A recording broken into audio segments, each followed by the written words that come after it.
Sa mapagpalang araw po sa ating lahat. Sa mapagpalang araw po sa ating Panginoon. Ako po si John Robby Medina at samahan niyo po ako sa ating devotion ngayong araw, April 14, 2025, araw ng Lunes. Ang pamagat po ng ating devotion ay Bakit May Exorcism? Ang exorcism, ito po is the act of driving out an evil spirit through a spoken command, often done in the name and authority of Jesus Christ. In Scripture, exorcisms appear Christ's power over the spiritual realm and the victory of God's kingdom over darkness. Unlike magical rituals or superstition, biblical exorcism is rooted in truth, prayer, and divine authority, not human effort.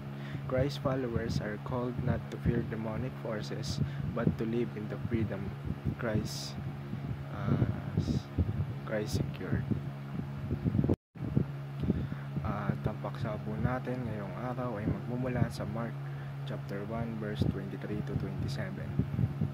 Sinasabi po rito, "Just then a man in their synagogue who was possessed by an impure spirit cried out, 'What do you want with us, Jesus of Nazareth?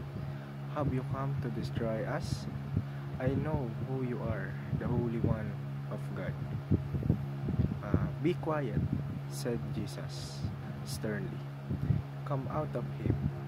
The impure spirit shook the man violently and came out of him with a shriek. The people were also amazed that they asked each other, 'What is this? A new teaching and with authority. He even gives others to impure spirits and they obey him.'" At para mas lalo pa nating maintindihan, salin po natin ito sa Tagalog. Sa kanilang sinagoga ay may lalaking inaalihan ng karumaldumal na espiritu na sumisigaw.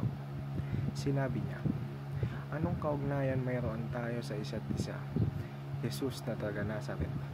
Naparito ka ba upang kami ay lipulin? Kilala kita kung sino ka, ang banal ng Diyos." Sinaway siya ni Jesus na sinabi, "Tumahimik ka, lumabas ka sa kanya." Matapos pangisayin ng karumaldumal na espiritu ang lalaki at sumigaw ng malakas na tinig, ang karumaldumal na espiritu ay lumabas mula sa kanya. Namangha ang lahat at sila ay nagtanungan, "Ano ito? Ano itong bagong turo?" Kapag inuutusan niyang may kapamahalaan ang mga karumaldumal na espiritu, sumusunod sila sa kanya. Mabilis na kumalat ang balita patungkol kay Jesus sa palibot ng lupain ng Galilea. At mapunta naman po tayo sa ating katuruan ngayong araw. Unang-una po, Jesus casted out demons.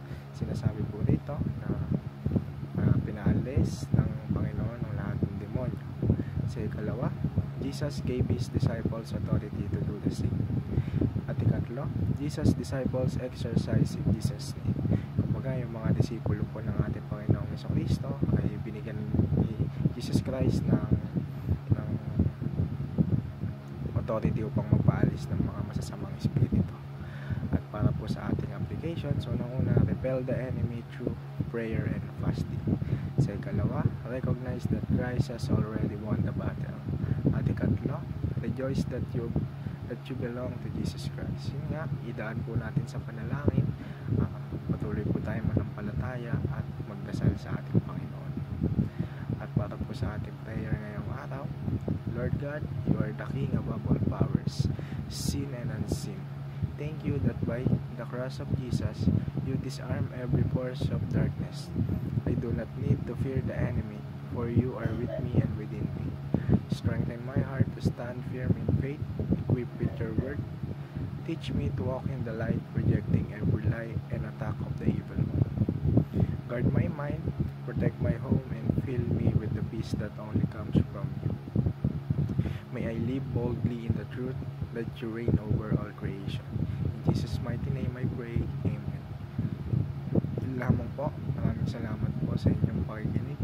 God bless us all.